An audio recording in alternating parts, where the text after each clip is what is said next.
ಶ್ರೀಮಾತ್ರೆ ನಮಃ. ಎಲ್ಲರಿಗೂ ನಮಸ್ಕಾರ. ಇದು ತುಂಬಾ ಇಂಪಾರ್ಟೆಂಟ್ ವಿಡಿಯೋ. ತುಂಬಾ ಜನಕ್ಕೆ ಗೊಂದಲ ಆಗ್ತಾ ಇದೆ.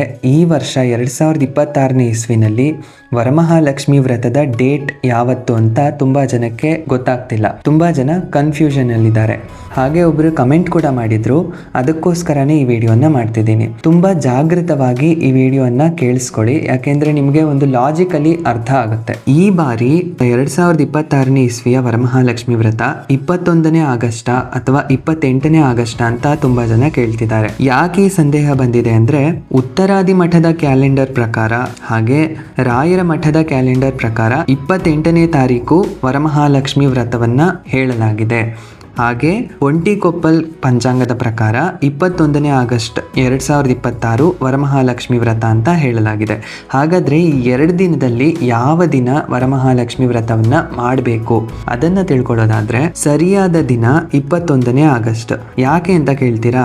ಗಮನ ಇಟ್ಟು ಕೇಳಿಸ್ಕೊಳ್ಳಿ. ವರಮಹಾಲಕ್ಷ್ಮಿ ವ್ರತ ನಿಯಮದ ಪ್ರಕಾರ ಯಾವಾಗ್ಲೂ ಶ್ರಾವಣ ಮಾಸದ ಪೌರ್ಣಮಿಯ ಹಿಂದೆ ಬರುವ ಶುಕ್ರವಾರದ ದಿನವೇ ವರಮಹಾಲಕ್ಷ್ಮಿ ವ್ರತವನ್ನ ಮಾಡಬೇಕು.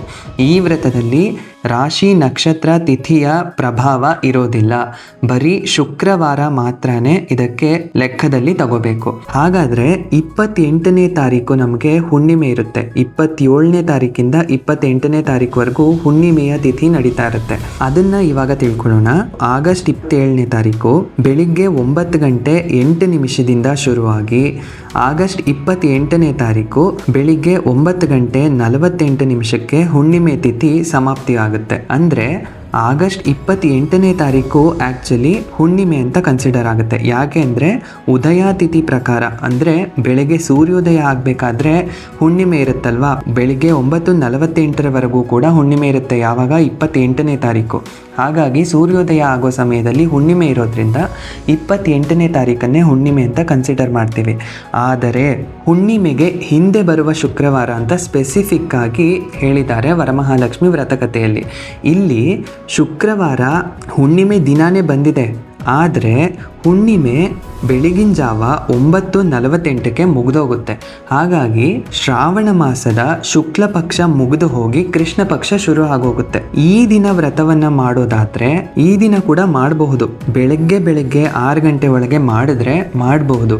ಆದ್ರೆ ಸಂಜೆ ಹೊತ್ತು ಸುಮಂಗಲಿಯರನ್ನ ಕರೆದು ಬಾಗಿನ ಕೊಡೋ ಸಮಯ ಇರುತ್ತಲ್ವಾ, ಅಷ್ಟೊತ್ತಿಗಾಗಲೇ ಕೃಷ್ಣ ಪಕ್ಷ ಶುರುವಾಗಿ ಅಮಾವಾಸ್ಯೆಗೆ ಹತ್ತಿರ ಹೋಗ್ತಾ ಇರುತ್ತೆ. ಸೊ ಹಾಗಾಗಿ ಆ ಒಂದು ಫ್ಯಾಕ್ಟರ್ನ ಇಟ್ಕೊಂಡ್ರೆ 28ನೇ ತಾರೀಕು ಮಾಡೋದು ಅಷ್ಟು ಸರಿ ಕಾಣೋದಿಲ್ಲ.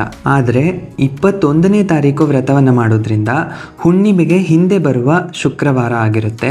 ಹಾಗಾಗಿ ಹುಣ್ಣಿಮೆಯ ಪ್ರಭಾವ ಬೆಳಿಗ್ಗೆ ಸಂಜೆ ಎಲ್ಲ ಇರುತ್ತೆ. ಆದರೆ 28ನೇ ತಾರೀಕು ಮಾಡೋದ್ರಿಂದ ಹುಣ್ಣಿಮೆ ಬೆಳಗಿನ ಜಾವ 9:48ಕ್ಕೆ ಖಾಲಿ ಆಗೋಗಿರುತ್ತೆ.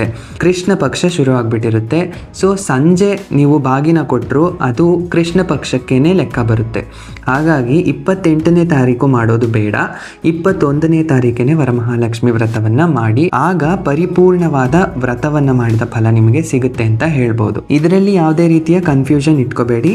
ಕರೆಕ್ಟಾಗಿ ಹುಣ್ಣಿಮೆಯ ಹಿಂದೆ ಬರುವ ಶುಕ್ರವಾರ 21ನೇ ತಾರೀಕಿನ ಶುಕ್ರವಾರ ಆಗಸ್ಟ್. ಲಾಜಿಕಲಿ ಎಲ್ರಿಗೂ ಅರ್ಥ ಆಗಿದೆ ಅಂತ ಅನ್ಕೋತಿದ್ದೀನಿ. ಇನ್ನೇನಾದರೂ ಡೌಟ್ಸ್ ಇದ್ದರೆ ನಿಮಗೆ ಕಮೆಂಟ್ ಬಾಕ್ಸ್ನಲ್ಲಿ ಹೇಳಿ.